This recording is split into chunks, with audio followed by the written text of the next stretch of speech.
네, 마감 스포트 시작 전 오후장 투자 뉴스 검토해드리는 시간입니다. 한국을 포함한 민감 국가 리스트가 오늘부터 시행됐습니다. 이러한 소식이 오후장에 전해졌고요. 1월 달부터 트럼프 행정부가 한국을 민감 국가 리스트에 넣고 좀 지켜보겠다라고 했는데 아직까지는 우리 정부가 좀 협상에 부족했던 것 같습니다. 한국의 총력전에도 불구하고 민감 국가 리스트가 오늘부터 시행되면서 앞으로 에너지나 안보 협력과 관련해서 많은 제한이 있을 것으로 예상되고 있고요. 우리 정부는 앞으로 또 적극적인 협조를 통해서 이 민감 국가 리스트에서 벗어나겠다라는 입장을 내비치기도 했습니다. 다음은 민주당에서 SMR 적극 지원할 것을 검토하겠다라는 소식이 오후장에 전해졌습니다. 보통은 이 진보당 쪽에서는 신재생 에너지 그리고 보수당 쪽에서는 전통 에너지를 미는 것이 관례였는데 SMR은 앞으로 차기 에너지 산업을 이끌 그런 재료다라고 설명을 하면서 이쪽에 대한 사업을 적극적으로 지원할 것을 보고 있다고 합니다. 이러한 소식이 오후 2시 조금 전에 나왔고요. 두산 에너빌리티가 강한 흐름 보였습니다. 현재 원전 관련주 시세 한번 체크하시죠. 네. BHI가 9% 상승 중이고요. 효성중공업이 5.7% 상승합니다. 장중 보성파워텍도 두 자릿대 상승을 기록 중이었는데요. 현재는 5% 상승분을 하락한 상태고요. 반납한 상태고요. 두산 에너빌리티도 장중 4% 넘게 강세 흐름 보이기도 했습니다. 다음 뉴스 확인하시죠. 오후장에 또 나온 소식인데 미국에서 지금 진행하고 있는 우주항공청 나사가 진행하고 있는 이 아르테미스 사업에 한국 기업이 참여할 수 있도록 길을 좀 넓혀줬습니다. 우리나라가 잘하는 배송이나 건설 쪽에서 조금 기회를 준 건데요. 달 탐사용 로봇 배송이나 우주 호텔 건설에 한국이 참여해야 한다라고 목소리를 내비쳤습니다. 비슷하죠. 알래스카 LNG 쪽이랑 비슷합니다. 우리에게 투자해라라는 입장을 비쳤는데 이 우주항공 쪽에서도 미국 정부가 이러한 입장을 내비친 겁니다. 이러한 소식과 함께 캔코아 에어로스페이스가 장중 20%대 급등을 보였고요. 루미르도 두 자릿대 상승 강하게 나왔지만 현재는 1시간 전보다 상승분을 많이 반납한 상황입니다. 또 우리 대권 주자들이 우주항공 관련된 공약을 내놓는다면 다시 한번 정책에 대한 수혜로 힘입어서 추가 상승이 나오는지 함께 지켜보시죠. 다음 뉴스 보겠습니다.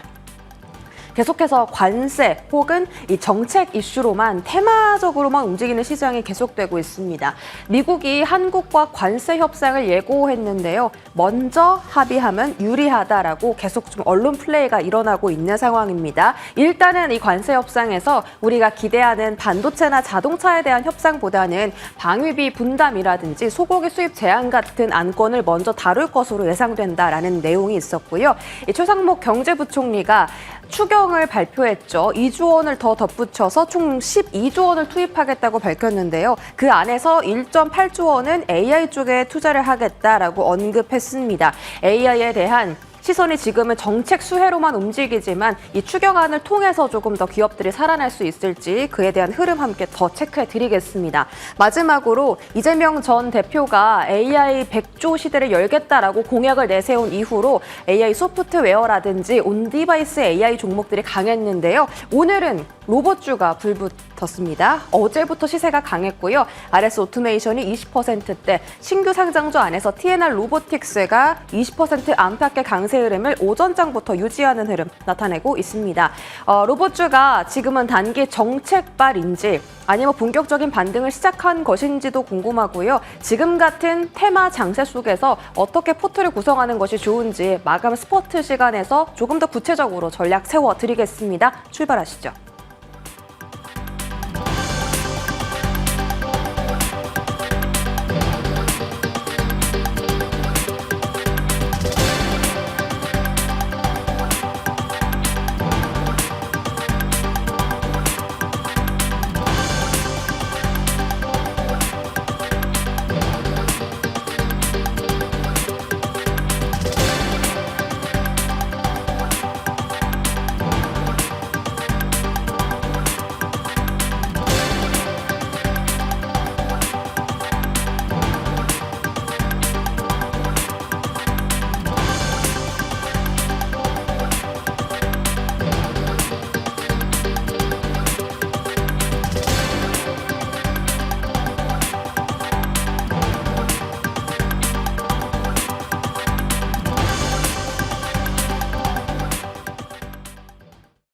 네, 마감 스퍼트. 지금 여러분은 어떻게 전략 잡고 계신지 두 분과 함께 이어가겠습니다. 퍼스트 프라임 리서치 이동근 대표 나와주셨고요. 불사조 리서치 김진경 본부장과 함께 하겠습니다. 두 분 어서 오십시오. 네, 안녕하세요. 네, 반갑습니다. 일단 시장 분위기는 플러스권을 보이긴 하는데 뭐 그렇다고 너무 안도감을 계속해서 느끼기에는 한켠에는 불확실성이 도사리고 있는지라 전략이 더 중요한 때인 것 같긴 합니다. 그래서 하나씩 열어보려고요. 먼저 첫 번째 주제 잡고 얘기할 곳 바로 삼성전자입니다. 일단 오늘 새롭게 등장할 뉴스들 뭐 많기는 했는데요. 일단 요것부터 한번 저희 점검 나눠볼게요. 반도체 산업에 33조 지원 투척한다. 라는 이야기가 있었습니다. 그러다 보니까 뭐 인프라단부터 움직이는 종목들 많았습니다. 아까 보성파워텍 원전 쪽으로도 볼 수 있지만 이쪽도 엮여 있기는 합니다. 그리고 반도체 기업에 대한 그 예산도 증액을 좀 발표하게 되면서 업황 분위기에 있어서 일단 국내에서는 좀 도와주려는 서포트적인 시선도 있지만 문제는 매크로 불확실성이 아닐까 싶네요. 이동근 대표님, 그러면 우리는 지금 어떻게 관리를 해야 할까요? 사실 그 오늘 뭐 지금 반도체 경쟁력 선점을 위해서 뭐 네. 재정 투자를 강화하겠다라는 그런 이제 발표를 했는데 새로운 얘기는 아니에요. 무슨 얘기냐면 네네. 이게 작년 5월에 이제 26조 규모의 어떤 그 투자 규모, 재정 지원 규모를 밝혔었는데 여기에 7조가 추가가 된 거거든요. 그러니까 어떻게 보면은 이게 관세에 대응하기 위해서 증액을 했다. 이렇게 저는 말씀드릴 수가 있을 것 같고요. 뭐 반도체 산업 전반에 대해서 긍정적인 뭐 재료라고 할 수는 있겠죠. 근데 이제 생각보다는 그렇게 뭐 이거로 인해서 뭐 주가가 굉장히 많이 움직이거나 하지는 않습니다. 뭐 물론 중소형 중에서는 움직이는 종목들이 있긴 있지만은 상대적으로 이제 아직까지 지금 시장에서 더 크게 작용하는 부분들은 역시 반도체 관세와 관련된 부분인 것 같아요. 일단 뭐 지금 아직까지는 저는 이게 뭐 트럼프 대통령은 뭐 오늘 내에 발표하겠다 그러는데 사실은 저는 그 부분보다는 상무장관의 발언이 훨씬 더 현실적이라고 생각을 해요. 무슨 얘기냐면 이제 반도체와 관련해서는 지금 방향성은 명확합니다. 정말 굉장히 세부적으로 우리가 이제 코드 번호라는 표현을 쓰는데 예. 부품 코드 번호 하나하나 전부 다 관세율이 다를 수가 있어요.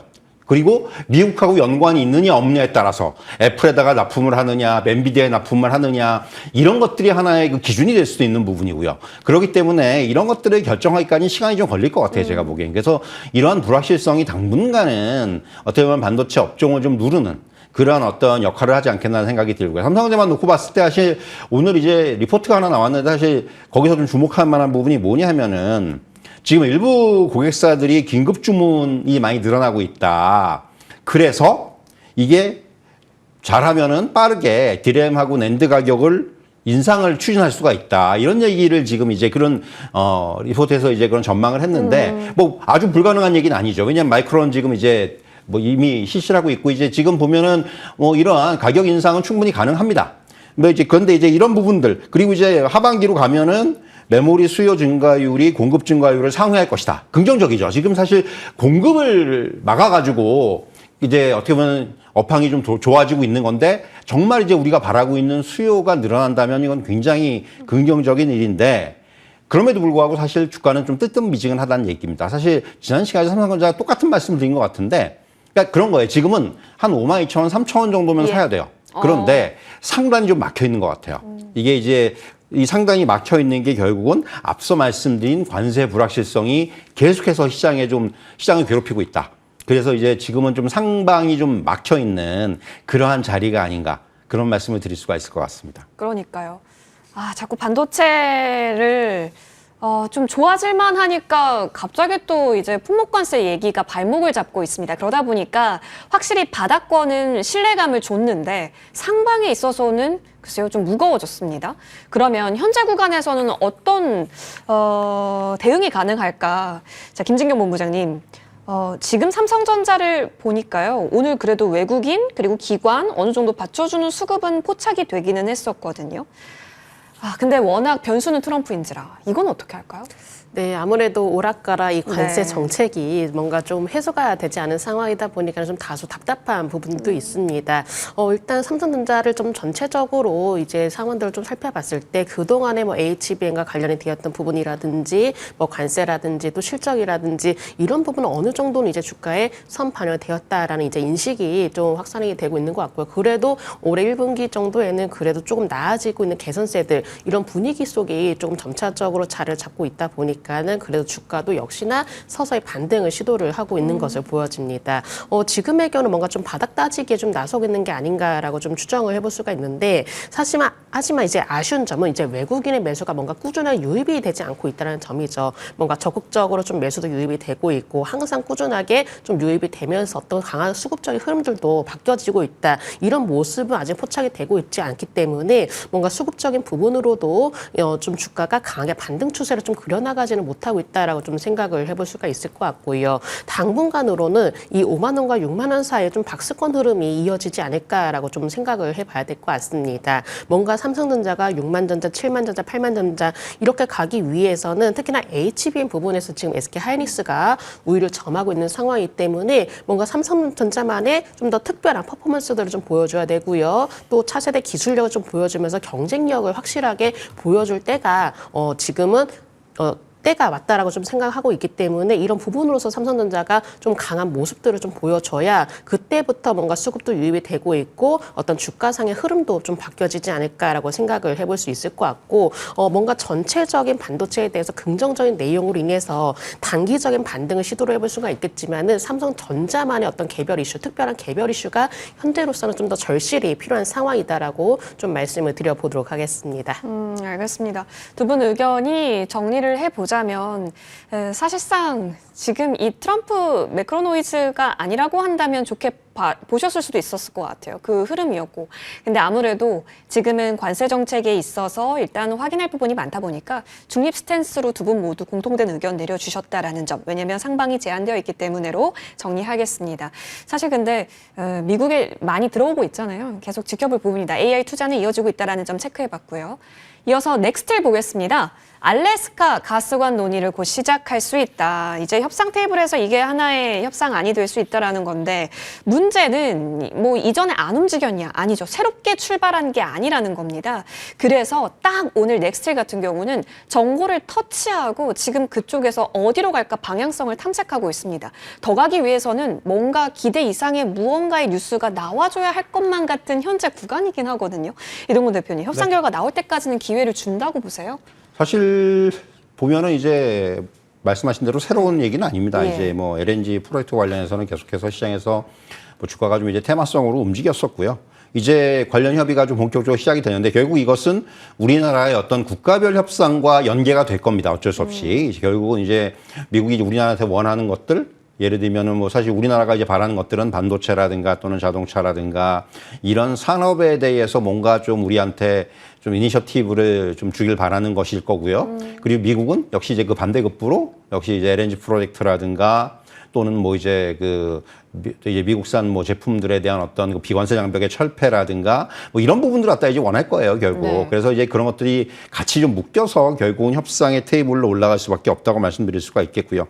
하지만 알래스카 LNG 사업 자체가 워낙 초대형 프로젝트고 초기 예산만 한 64조 원 정도 되거든요. 그러니까 이건 이제 구체화가 될 겁니다, 결국은. 뭐 트럼프 대통령이 굉장히 그 야심차게 추진을 하고 있기 때문에 그렇다면 결국 넥스트 같은 종목은 장기적으로 봤을 때 결국 이 프로젝트의 수혜를 볼 수 있는 종목 중에 하나죠. 일단 가장 큰 것은 미국 텍사스의 공장을 갖고 있다라는 거예요. 네네. 사실 이제 그동안은 사실 좀 비정기적인 가동을 했었는데 올해부터는 정상 가동에 돌입을 했어요. 그렇기 때문에 사실은 지금 미국 시장에다가 어떤 송유관을 공급을 하고 있고 우리는 뭐 제품 전반으로 봤을 때 전체 수출 물량의 한 90%가 미국향이에요. 그러니까 그런 것만 놓고 봐서는 레퍼런스가 갖춰져 있다라는 부분입니다. 그래서 만약에 이제 이런 것들이 가시화가 되면은 충분히 수혜를 볼 수 있는 그런 기대감은 있습니다. 다만 앵커께서 말씀하신 대로 주가의 흐름이 오늘 별로 좋지는 않아요. 그래서 오늘 이제 조금 모양이 이렇게 썩 좋지는 않은데 저는 이런 종목들은 추격 매수보다는 뭔가 이제 오히려 조정을 받을 때, 그러니까 이런 거죠. 이런 건 뉴스가, 여기서 이제 이슈가 끝나거나 뉴스가 끝나는 게 아니기 때문에 좀 잠잠해질 때 오히려 매수를 하는 게 나을 것 같아요. 그러니까 저는 긍정적인 시각은 시각인데 길게 봐서는 근데 이제 주가가 단기적으로 또 급등한 측면도 있기 때문에 이런 종목은 사실은 긍정이 돼. 사실은 이게 뭐 추격 매수의 관점이 아니고 이게 오히려 이제 좀 뉴스가 잠잠해지고 이슈가 조금 이제 주춤해졌다? 오히려 그런 때가 매수의 타이밍이 될 수도 있다. 이런 말씀을 좀 드릴 수가 있을 것 같습니다. 예. 오히려 지금은 좀 물러서기, 그리고 오히려 조용했을 때, 그리고 사실 뉴스가 또 나오겠죠. 그때 그렇죠. 수급이 어떻게 또 형성이 되는가를 확인할 필요가 있다라는 언급이시네요. 김진경 본부장님 의견 듣겠습니다. 넥스틸이랑 휴스틸이랑 세아제강이 원래 세트였잖아요. 근데 오늘 넥스틸 이 정도 가고 오히려 하이스틸, 대동스틸이 더 강하면서 이게 스틸주 내에서 같이 손잡고 간다라는 분위기는 아닌 것 같아요. 지금 뭔가 전략이 끌고 간다라기보다는 좀 일부 조정이 필요한 건가요? 지금 상으로 봤을 때는 뭔가 하나의 테마주 성격을 가지고 있다라고 봐야 될 것 같습니다. 그리고 이 안에서도 이제 테마주끼리 안에서도 이 순환매가 좀 돌아가고 있는 상황이기 때문에 어떤 때는 이 종목이 올랐다가 또 다음 날에는 또 어떤 다른 종목이 좀 오르고 이렇게 계속적으로 좀 순환매 흐름이 나타나다 보니까는 아무래도 사실은 어떻게 보면 좀 대응을 하기가 좀 다소 힘이 들지 않나라고 생각을 하고 있고요. 그리고 지금의 경우가 뭔가 시장 자체가 아직까지 뭔가 좀 불안정하고 또 불확실성이 또 남아있는 상황이다 보니까는 계속적으로 좀 테마성에 좀 짙은 종목들이 오히려 좀 더 주목이 되고 있는 것 같습니다. 물론 이제 아레스카 이제 LNG 관련된 내용에 대해서 충분히 많은 이야기들이 나와주고 있고 또 추가적으로 나올 가능성이 있다 보니까는 이 관련주들 중심으로 움직여지고 있긴 하지만은 우리가 뭔가 이 종목 대응을 하기 위해서는 좀 더 꾸준히 끌고 가는 전략보다도 좀 더 트레이딩 관점으로만 대응해야 될 필요가 있지 않나라고 좀 생각을 하고 있고요. 오늘 이렇게 이슈가 부각이 되면서 주가의 움직임이 있긴 했지만은 뭔가 강한 수급이 좀 포착이 되지는 않고 있는 것 같습니다. 그렇기 때문에 아무래도 이 단발성 이슈로 인해서 주가의 변동성이 확대가 될 가능성이 있는 만큼 오히려 좀 더 주의를 하실 필요가 있지 않을까라고 생각을 해볼 수가 있을 것 같고요. 물론 이렇게 주가가 오를 만한 좀 재료들이 있기 때문에 뭔가 추가적인 상승은 가능할 수는 있겠지만 그만큼 변동성 확대가 우려된다는 점에 대해서는 우리가 좀 더 주의를 하실 필요가 있기 때문에 이런 관련주를 공략을 하실 때는 오히려 좀 더 분위기를 잘 타야 되실 것 같고 이런 순환매가 워낙에 빠르게 흘러가고 있는 만큼 뭔가 좀 더 타이트하게 순절 라인을 잡고 대응하실 필요가 있다는 점을 말씀을 드려보도록 하겠습니다. 네, 단발성 이슈로서의 하나의 단기 수급적 움직임으로서 활용해야 한다라는 점. 하지만 미국에서의 계속된 카드로 등장할 수 있다라는 점은 앞으로 뉴스가 계속해서 나올 수 있기 때문에 가격이 좀 내려왔을 때는 여러분 함께 흐름을 살펴보는 것으로 넥스틸 그리고 알래스카 정리하겠습니다. 이어서 다음 종목입니다. 오늘 사실 장초 8시부터 대체거래소에서 계속해서 큰 기대를 품었던 쪽이 이쪽일 거예요. 자, 자동차 부품 관세 유예 가능성이 대두되면서 현대차라든지 기아라든지 오늘 좀 올라오는 흐름이었습니다. 현재 구간 현대차를 한번 볼까요? 4.41% 현재 움직이고 있네요. 18만 7,200원 확인되는데 이동근 대표님 일단 네. 잘 버텨줍니다. 네. 근데 트럼프의 고심이 깊어질 만도 할 것 같아요. 여기서 품목 관세 때려버리면 확실히 다시 한번 그 우려될 수 있는 경기 침체 대두로는 더 커질 수 있으니까 고민이 될 거는 이해가 되는데 워낙 종잡을 수 없는 인물인지라 지금 우리는 이 현대차 관련해서 혹은 밸류체인 관련해서는 어떤 대응이 필요할까요? 지금 완성차에는 관세가 부과되고 있는 거죠, 이미. 네네네. 그렇습니다. 근데 이제 오늘 사실 나온 재료는 이제 엔지니어든가 변속기라든가 파워트레인 같은 핵심 부품을 다음 달 3일 관세 부과를 하기로 했었는데 이걸 이제 유예할 수 있다라는 얘기가 나오는 거죠. 네. 그러니까 어떻게 보면은 결국은 앞서 우리가 이제 발표된 그런 전자제품이라든가 스마트폰과 같은 맥락이에요. 결국은 어떻게 보면은 지금 아직까지 상당수의 자동차들이 캐나다하고 멕시코 공장에서 생산되고 있기 때문에 그러니까 어떻게 보면 그런 것을 지금 관세를 여기서 매겼다가 감당을 못 한다는 거예요, 미국 입장에서는. 그러니까 애플과 전자제품 같은 경우도 사실은 우리가 이제 가장 쉬운 비유로 그런 얘기 하잖아요. 아이폰 가격이 2배 오른다 이런 얘기 하지 않습니까? 자동차 가격도 마찬가지예요. 그렇기 때문에 사실은 그런 부분들에 대해서 어떻게 보면은 미국 회사들, 미국 업체들을 보호하기 위한 조치다, 이거는. 그렇게 말씀드릴 수가 있겠고. 그래서 간밤에 사실은 포드라든가 GM이라든가 스텔란티스 다 크게 올랐어요. 사실은 GM이라든가 스텔란티스 같은 회사들이 수혜가 큽니다. 포드는 전체 자동차의 80%를 미국 내 생산을 해요. 그렇기 때문에 사실 포드는 상대적으로 수혜가 좀 적은데 뭐 GM이라든가 스텔란티스 상대적으로 네. 멕시코 비중이 워낙 높기 때문에 이런 좀 혜택을 본다고 말씀드릴 수가 있을 것 같고요. 근데 이제 이런 문제가 발생을 하죠. 미국 업체에 이렇게 만약에 좀 노골적인 혜택을 줄 경우에 현대나 기아차는 역차별 얘기가 네. 나올 거예요. 이렇게 되면은 미국 투자 안 합니다. 지금 정의선 회장이 가서 얘기를 했는데 굳이 그럴 필요가 없어지는 거예요. 그래서 사실 이게 사실은 미국 입장에서는 조금 딜레마에 빠질 수도 있는 부분이고, 그래서 사실은 향후에 어떻게 이런 부분들이 어떻게 이제 풀어지느냐를 봐야 될 것 같아요. 마찬가지로 불확실성이 남아있다고 말씀드릴 수가 있을 것 같고요. 현대차만 놓고 봤을 때 1분기 실적은 무난합니다. 그리고 이제 뭐 사실은 뭐 고수익 차종이라는 어떤 하이브리드라든가 이런 쪽에서 판매 증가가 되고 있고, 무엇보다도 환율 상승 효과가 커요. 그래서 실적이 나쁘지가 않은데 문제는 2분기 이후의 실적입니다.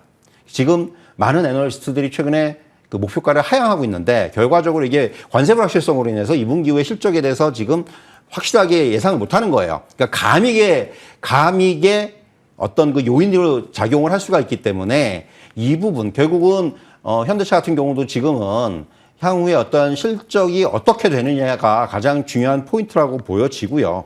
그래서 결국 지금 일단은 판매 가격 인상 안 하겠다고 그러지 않습니까? 근데 이게 또 결국은 이렇게 되면은 향후에는 판매 가격 인상으로 갈 수밖에 없어요. 만약에 이게 현실화가 된다면은. 그래서 그런 부분까지 감안해야 되기 때문에 사실은 지금은 조금 뭐 오늘 좀 반등을 하고 있지만은 사실 이것도 마찬가지예요. 회사 내부적인 문제가 아니고 어떤 상황에 따른 부분 때문에라도 지금은 약간 중립의 입장이 맞지 않나 이런 말씀을 좀 드릴 수가 있을 것 같습니다. 아, 중립으로. 네, 사실 그 31조 대미 투자 얘기 나왔을 때가 지금 집고점을 만들고 내려와 있잖아요. 그러다가 이제 다시 한번 가능성이 꿈틀대니까 뭐 부품주 그리고 이제 본주 현대차나 기아 쪽 움직임이 같이 나오는 건데, 그래서 약간 좀 무거운 느낌은 없지 않아 있거든요. 근데 사실상 지금 수급이 뭐 뒷받침되고 있을까라고 봤을 때도 뭔가 뾰족한 수는 찾기가 어려워 보이긴 한데 오히려 기회가 될 수 있을까요? 뭐 일단은 뭐 관세로 인해서 워낙에 타격을 많이 받은 종목 중에 이제 하나이기도 하죠. 그러면서 주가가 연일 좀 하락세를 보였었고 또 흘러내린 부분이 있었는데, 그래도 어느 정도는 이 구간대에서 관세에 대한 우려감은 조금 반영을 했다라고도 좀 생각을 해볼 수가 있을 것 같습니다. 근데 여기서 중요한 것은 얼마만큼 좀 더 반등세를 보여줄 수 있느냐, 그런 부분이 가장 중요할 것 같고, 물론 계속적으로 좀 추세적인 반등을 이어질 것이다 이렇게까지는 조금 어느 정도 예측을 하지 못하겠지만, 이만큼 너무나 단기적으로 좀 하락했던 터에 좀 어느 정도는 좀 반등 추세를 시도를 하기 위한 노력들은 보이지 않을까라고 생각을 하고 있습니다. 물론 오늘자 외국인과 기관의 매수세가 유입이 되고 있지만은 지금보다도 훨씬 더 좀 더 적극적인 매수세 유입이 좀 더 필요한 시점이기도 하고요. 그래도 현재로서는 뭔가 좀 바닥이라는 인식이 확산이 되고 있는 것으로 판단이 되고 있는데, 조금 더 탄력적인 반등이 나와주기 위해서는 외국인 기관 조금 어느 정도 적극적인 매수가 좀 유입이 필요하다라고 판단되기 때문에 이런 수급적인 흐름들에 대해서는 우리가 꾸준히 체크를 해보실 필요가 있으실 것 같고, 다음 주 실적 발표를 또 앞두고 있죠. 아무래도 실적 발표를 앞두고 있다 보면은 여러 이렇게 증권사에서 전망치를 내놓을 때 이 전망에 대한 내용들이 주가에 반영이 되는 경우가 많습니다. 현대차도 마찬가지로 일단 실적에 대해서 긍정적인 전망이 나와주고 있기 때문에 이런 부분들을 좀 더 단기적으로 반영하지 않을까라고 좀 볼 수 있을 것 같고, 그래도 원체 이렇게 시장 자체가 많이 힘들었었고 그만큼 많이 하락한 대형주들이 지금 많습니다. 그래서 서서히 시선들이 대형주 쪽으로 모아지는 점이 긍정적이라고 판단되기 때문에 현대차의 경우는 우리가 지금부터는 좀 더 관심을 가져볼 수 있을 때 뭔가 추세적 흐름이 이어지기 위해서는 좀 더 적극적인 수급 유입이 필요하다라는 점 말씀을 드려보도록 하겠습니다. 이상을 더 올리기 위해서는 더 확실한 수급이 붙어주는가 체크 포인트다라는 점 확인해 보시죠. 하지만 역시나 확인할 부분들이 많다라는 점에서 어쩔 수가 없습니다. 트럼프가 대통령으로서 워딩이 늘 시장을 주무르고 있는 한 중립 스탠스도 보이니까요. 챙겨보겠습니다. 자, 그러면 이제 부품단 가봅니다. 화신이고요. 근데 사실 오늘 뭐 아침에도 확인을 했지만 음봉벼락이라고요. 시가가 높게 떠서 출발하면서 사실상 오늘 장중에 진입했다면은 아이고 어떡하지 싶게끔 만들고 있습니다. 전거래일보다 올라와 있기는 한데 역시나 마찬가지예요. 직고점이 그때 투자한다라는 때입니다. 근데 만회 못했죠. 더 갈 수 있냐 이제 이 논의를 해야 될 것 같은데 부품단에서는 이제 어떨까요? 사실 이제 화신 같은 종목은 사실은 조금 이제 저는 다르다고 생각을 하는 게 현대차가 어쨌든 간에 미국 투자를 늘리고 그렇다면은 이제 자연스럽게 이런 부분에 있어서 가장 큰 수혜를 받는 종목 중에 하나라고 생각을 해요. 무엇보다도 이제 어떻게 보면 미국 내에 알라바마하고 조지아에 이제 공장을 가지고 있는데 현대차 알라바마 그리고 기아의 조지아 공장하고 연계가 돼 있습니다. 그렇기 때문에 사실은 뭐 이런 부분하고 그대로 면밀하게 결국은 이제 부품의 공급이라든가 이런 것들이 이루어질 수가 있겠고요. 무엇보다도 최근에 이제 순수한 전기차보다도 가장 부각되는 건 역시 하이브리드인데 하이브리드 비중이 확대되는 이런 트렌드 가운데서 좀 핵심 수혜주로 부각될 가능성이 있다라는 거예요. 그런 부분들. 그리고 이제 무엇보다도 계속해서 지금 들어간 차종을 늘리고 있고 최근에는 뭐 이제 현대기아차뿐만이 아니라 이제 뭐 폭스바겐이라든가 이런 쪽으로의 납품도 늘어나고 있기 때문에 그런 부분들까지 감안한다면 역시 오히려 저는 뭐 완성차 업체의 불확실성보다는 부품주들이 불확실성이 없는 건 아니지만은 덜 할 수가 있어요, 상대적으로. 이제 화신처럼 미국 비중이 상당히 미리 가서 좀 이제 어느 정도, 정착을 해 있는 업체들한테는. 그리고 주가적인 측면에서 봤을 때, 지금 거의 바닥이에요. 이번에 최근에 한번 반등을 했다가 다시 바닥으로 내려왔죠. 그러니까 어떻게 보면은 이게 좀 안타까운 일이지만은 그야말로 과거에서부터 몇 년 차트를 보더라도 거의 락바텀에 지금 근접해 있는 가격이에요. 그러니까 그냥 단순히 밸류에이션만 놓고 봤을 때는 지금은 굉장히 저평가되어 있는 수준이거든요. 그런 부분들을 감안했을 때는 관세 영향 뭐 이슈가 작용을 하더라도 사실은 주가가 여기서 얼마 더 빠지겠냐는 생각이 들어요, 사실은. 그렇기 때문에 사실 저는 화신 같은 경우는 오히려 이게 좀 조정이 나올 때는 이런 종목들은 좀 긍정적인 시각으로 봐도 되지 않겠는가라는 그런 말씀을 좀 드릴 수가 있을 것 같습니다. 오히려 부품단이 더 가볍게 움직일 수 있다라는 점도 있겠지만 그 무거움을 좀 더 수월하게 헤쳐나갈 수 있다라는 점에 있어서도 의견 주셨습니다. 자, 그러면 수급적이나 밸류 가치적으로 봤을 때는 어떨까요, 본부장님? 네, 일단은 뭔가 이제 자동차주 안에서도 대형 완성차 종목과 그리고 이렇게 좀 부품주로 좀 나누어서 봐야 될 것 같습니다. 일단 대형 완성차 종목들의 경우는 사실 이제 덩치가 있기도 하고 워낙에 바닥이라는 인식이 확대가 되기 때문에 사실 뭔가 좀 바닥에서 반등을 시도할 때는 크게 변동성이 크지 않는 모습 보였거든요. 근데 물론 화신의 경우도 주가도 워낙에 그동안에 사실 지지부진한 면이 있었고 충분히 이제 바닥을 다진 모습이 있겠지만은 이 부품주라는 특성상 뭔가 좀 중소형주라는 인식이 있습니다. 그렇기 때문에 장중에도 이렇게 좀 주가가 변동성이 조금 더 대형주보다 좀 심화가 되는 게 아닌가라고 좀 볼 수 있을 것 같고요. 이렇게 이슈에 민감하게 반응하기 때문에 좀 더 장중에 변동성이 확대가 되는 모습인데 일단 오늘장의 경우는 뭔가 뚜렷하게 좀 매수 포착이 되지는 않고 있습니다. 그리고 지금 전반적으로 봤을 때 외국인과 기관에서 마찬가지로 화신에 대해서 아직은 좀 더 관망하려는 모습이 나타나고 있다고 생각이 들고 있고요. 뭔가 단기적으로 인해서 뭔가 이제 완성차를 따라서 주가가 움직일 가능성이 있다라고 판단하고 있습니다. 그리고 충분히 기술적 흐름으로 봤을 때도 조금은 주가가 한번 움직일 때는 또 시원하게 움직이는 경향이 있기 때문에 동종목의 경우는 그러니까 좀 단기적으로 대응을 하면 좋겠다라고 좀 말씀을 드리고 싶고요.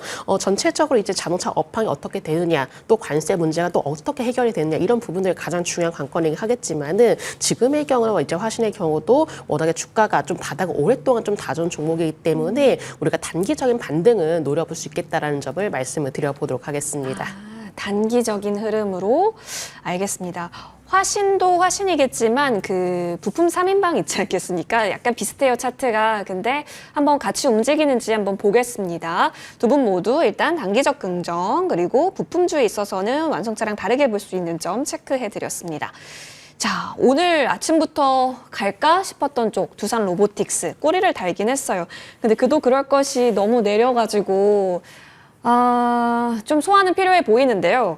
이동훈 대표님, 네. 올 초에 이런 선언이 나왔으면 좀 달라졌을까 싶긴 한데 근데 그건 뭐 역사의 이프가 어디 있겠습니까? 두산 로보틱스는 그래도 휴머노이드 선언이 주가를 올릴 수 있는 요인은 될까요? 뭐 일단 회사 입장에서는 지금 뭐 충분히 나올 수 있는 얘기고요. 네. 이게 뭐 기존에 어떻게 보면 이제 하드웨어 중심으로 가다가 어떻게 보면 이제 방향성을 제대로 잡은 것 같다는 생각은 들어요. 분명히 최근 어떤 분위기가 아시겠지만 로봇주 내에서도 사실은 최근에는 솔루션, 소프트웨어 이런 쪽이 강했거든요. 근데 뭐 두산 로보틱스가 그걸 못하리란 법은 없는 거고 사실은. 그래서 이제 이런 쪽을 이제 만약에 겸장을 한다면은 두산 로보틱스 입장에서도 상당히 좀 뭔가 일관화라든가 이런 부분이 가능하기 때문에 저는 충분히 이런 쪽에서의 어떤 집중이 전략적으로는 맞다고 생각을 하고요. 결국은 어떻게 보면은 인공지능을 적용을 해서 뭔가 이런 개별 작업의 정밀성을 높이고 그리고 최적화를 위한 뭐 이런 부분들, 이런 쪽으로 이제 방향성을 잡겠다 이런 얘기. 그리고 최근에 이제 역시 로봇 관련해서는 K 휴머노이드 연합이죠. 결국 이런 것들, 그러니까 어떻게 보면 정부 정책이라든가 이런 쪽에서의 어떤 접근도 나타나고 있는 상황이고요. 무엇보다 두산 로보틱스는 주가 가치가 워낙 많이 빠져 있어요. 그러니까 뭐 그런 부분도 역시 이제는 한번 좀 반등을 할 자리는 됐었죠. 사실은 그것도 뭐 어떻게 보면은 주가가 고점에서는 거의 뭐 한 절반 이상 이하로 떨어졌기 때문에 그런 부분들까지 고려한다면은 뭐 지금 자리에서는 뭐 특별하게 뭐 이걸 뭐 더 이상 뭐 일단 지금 바닥에서 조금씩 올라오고 있는데 일단 이런 추가적인 상승이 어디까지 나타나는지 좀 봐야 될 것 같아요. 일단은. 하지만은 일단은 산업만 놓고 봤을 때, 로봇 산업을 놓고 봤을 때는 저는 계속해서 긍정적으로 보는 것이 맞다고 생각을 하고요.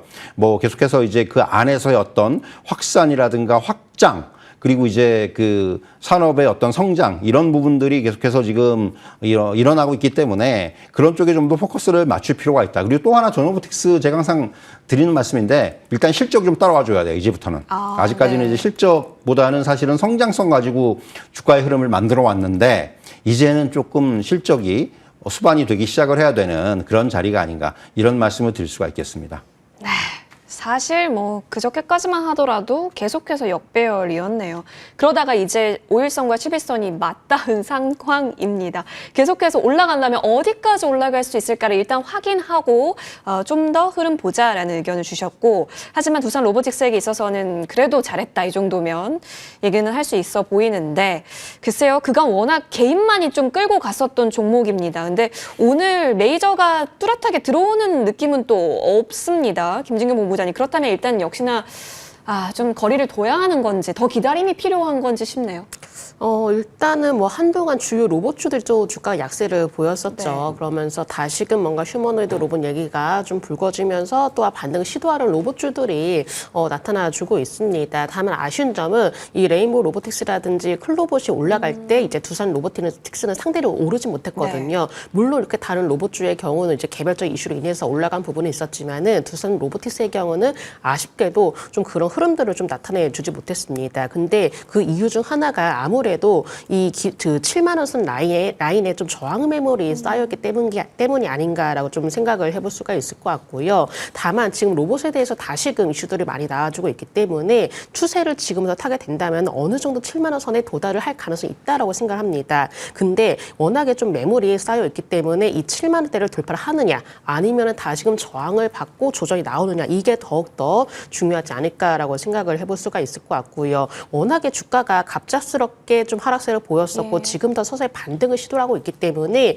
기술적으로 어떤 추가적인 반등 추세를 그려 나갈 수 있겠지만은 이만큼 또 저항 라인이 있기 때문에 이 부분에 대해서 우리가 조금 더 살펴봐야 될 것 같습니다. 그래서 이 로봇주의 경우는 물론 여러 가지 내용도 여러 가지 테마에서 움직여지는 경향이 있겠지만은 두산 로보틱스의 경우는 조금 상대적으로 다른 로봇주 대비해서 상대적으로 무거운 감이 있기 때문에 이런 부분에 대해서도 좀 더 감안을 하실 필요가 있다는 점 말씀을 드려보겠습니다. 네, 한 6만 원 중후반까지가 사실 매물대가 많은 곳이라서 거기까지는 한번 볼 수 있을까를 지켜보긴 해야겠습니다. 들어봤고요. 이어서 빠르게 LS 일렉트릭까지 도와드릴게요. 글쎄요, 전력 인프라단에 있어서는 전력 쇼티제도 있고 사실상 다 알고 계시는 내용일 것 같은데 이 의견 다 종합해서 그래서 우리가 지금 관심 있게 볼 수 있는 것인가가 중요한 것 같아요. 사실 이제 그런 거예요. 저는 이제 지난주에 제가 HD 현대 일렉트릭도 말씀을 드린 것 같은데 일단 첫 번째 전제는 주가가 너무 많이 빠져 있다는 데서 출발이 돼요. 물론 이제 뭐 여러 가지 요인이 있습니다. 빠진 데에 대해서는. 그런데 일단 어떻게 보면은 중장기 성장 가능성은 굉장히 유효하다는 거예요. LS 일렉트릭만 놓고 보더라도 일단 지금 데이터 센터에 특화된 배전용